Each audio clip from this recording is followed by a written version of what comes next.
भारत की मिट्टी में देशभक्ति की गूंज आज भी उतनी ही प्रखर है जितनी स्वतंत्रता संग्राम के दिनों में थी।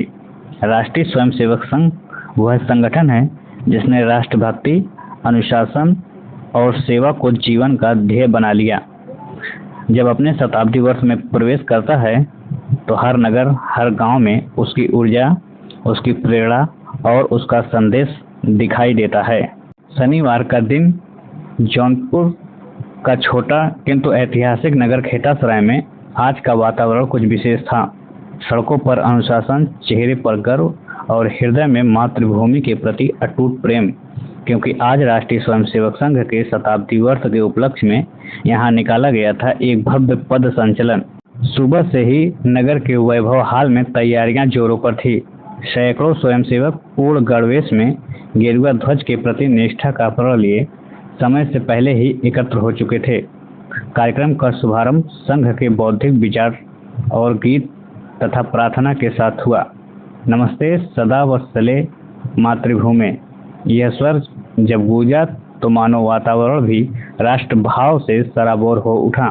इसके बाद कार्यक्रम में मुख्य वक्ता काशी प्रांत के सामाजिक समरसता संयोजक शिव प्रकाश ने संबोधित करते हुए कहा कि अपने ओजस्वी शब्दों में संघ की स्थापना, उद्देश्य और उसके शताब्दी वर्ष के महत्व पर विस्तार से प्रकाश डाला। उन्होंने कहा कि संघ केवल शाखा भर नहीं, यह व्यक्ति निर्माण की प्रक्रिया है। यहाँ व्यक्ति में वह संस्कार भरे जाते हैं जो उसे समाज, राष्ट्र की सेवा के लिए समर्पित कर दे। उन्होंने यह भी बताया कि शताब्दी वर्ष केवल उत्सव नहीं बल्कि आत्ममंथन का अवसर है, जहां हम यह देखेंगे कि हमने राष्ट्र के लिए क्या किया और आगे क्या कर सकते हैं।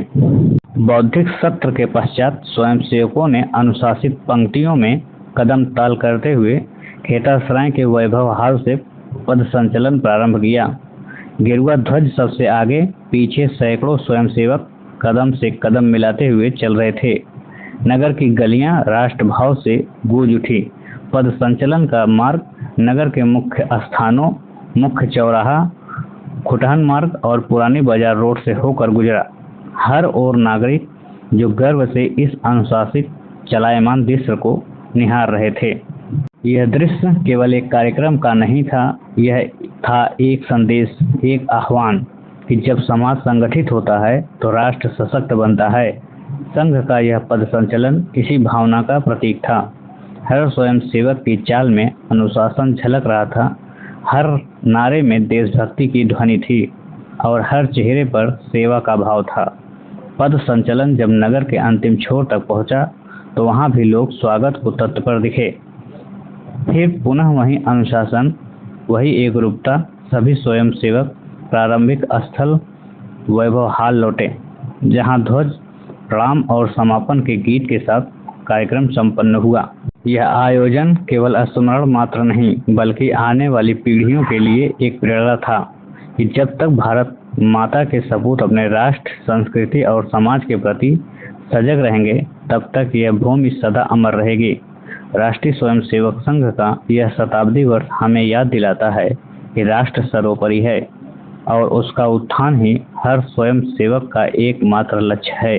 खेतासराय नगर आज गौरवान्वित है क्योंकि यहाँ के जन जन ने अनुशासन, एकता और राष्ट्रभक्ति का जीवंत उदाहरण देखा।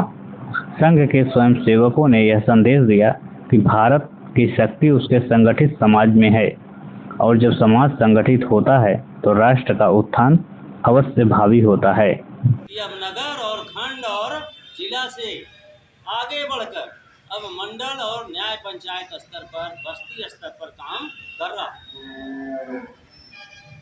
आप लोग देखे होंगे खेतासराय में या जौनपुर नगर में जितना संख्या जो है पूरे खंड का आता था उतना एक एक मंडल का जो है संख्या हो जा रहा है पूर्णगढ़ में। इसके पीछे कारण क्या है? इसके पीछे राष्ट्रीय स्वयंसेवक संघ का 100 वर्षों का अथक प्रयास। व्यक्ति निर्माण से राष्ट्र निर्माण होता। संघ की शाखा में व्यक्ति निर्माण किया जाता है, जो अपने पास स्वयंसेवक आता और उसी स्वयंसेवक के द्वारा इस राष्ट्र का निर्माण होता। अगर यह राष्ट्र खड़ा है तो राष्ट्रीय स्वयंसेवक संघ के स्वयंसेवकों के कारण यह राष्ट्र खड़ा है। हजारों साल के गुलामी के कारण अपना समाज दब चुका था। संघ जब प्रारंभ 1925 में होता है तो उस समय स्थिति अपने हिंदू समाज का ऐसा था कि अपना समाज अपने आप को हिंदू कहलाने के लिए तैयार नहीं था। कहता था कि हमको गधा कह लो लेकिन हिंदू मत कहो, ऐसा स्थिति था। उस स्थिति में जो है राष्ट्रीय स्वयंसेवक संघ का स्थापना।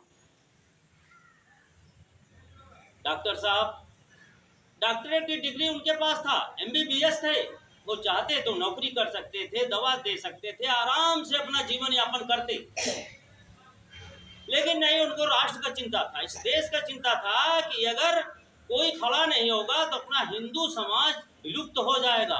हजारों साल का जो एक गुलामी है पता नहीं कब तक चलेगा, इसलिए हमको पूरे समाज को संगठित करना है, हिंदू समाज।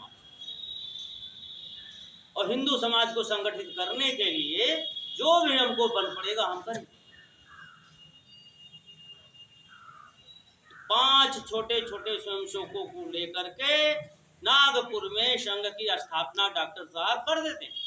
डॉक्टर साहब के इष्ट मित्र लोग कहते हैं कि अरे भाई डॉक्टर साहब ये क्या कर रहे हैं, आप इतना जो है डॉक्टरेट का डिग्री आपके पास, आप डॉक्टर हैं, आप जो है ऐसा हिंदू समाज का संगठन करने चले। जो समाज जो है एक दिशा में चल नहीं सकता, उस समाज को जो है एक दिशा में लेके चलने के लिए आप प्रयासरत हैं। ऐसा समाज एक दिशा में तब चलता है जब 5वां उसके कंधे पर होता। ऐसा समाज मेढक तोड़ने के बराबर है, यानी कि जिस प्रकार से मेढक को 4 पकड़िए, तराजू पर रखिए, 2 भाग जाएंगे, उसी तरह से अपना ये समाज था।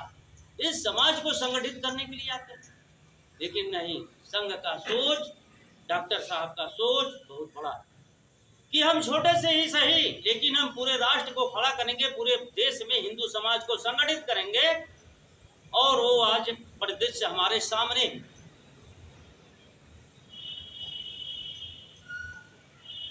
राष्ट्रीय स्वयंसेवक संघ का नाम पूरे विश्व में चल रहा है।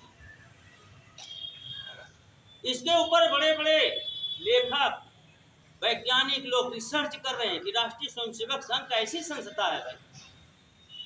ऐसा संस्था जो कि माने कि अगर कोई भी संगठन खड़ा होता है तो संगठन खड़ा होने के बाद में पता चलता है 10 साल, 20 साल, 50 साल चलता है, उसके बाद में उसके आधिपत्य को लेकर के लड़ाई शुरू हो जाता है, लेकिन संघ अनवरत चलता चला। इसके पीछे कारण है कि हमारे राष्ट्रीय स्वयंसेवक संघ का गुरु कोई व्यक्ति नहीं है, अपना परम पवित्र भगवा ध्वज गुरु है। हम किसी के सामने अपना सर नहीं झुकाते हैं, परम पवित्र भगवा ध्वज के सामने सर झुकाते हैं, नहीं तो सब लोग स्वयंसेवक है। दायित्व हमारा आज कुछ है, इनका कुछ है, कल कुछ हो जाएगा। ये कोई नौकरी नहीं है, हमको दायित्व केवल संगठन को चलाने के लिए मिला, नहीं तो सब स्वयंसेवक। उस समय जब संघ प्रारंभ होता है तो संघ के सामने स्थिति बहुत विकट था। 3 चीजें थी।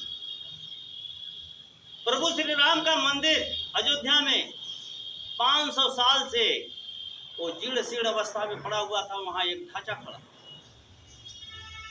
अपने भारतवर्ष में हिंदू समाज जहां 80%, 90%, वहां अपना पूज्य तीर्थ स्थल अयोध्या में प्रभु श्री राम का मंदिर नहीं बना पा रहा। अपने ही देश में जम्मू कश्मीर ऐसा स्थान है जहां हमारे देश के साथ नहीं चल रहा, उसका ध्वज अलग, मेरा ध्वज अलग, उसका संविधान अलग।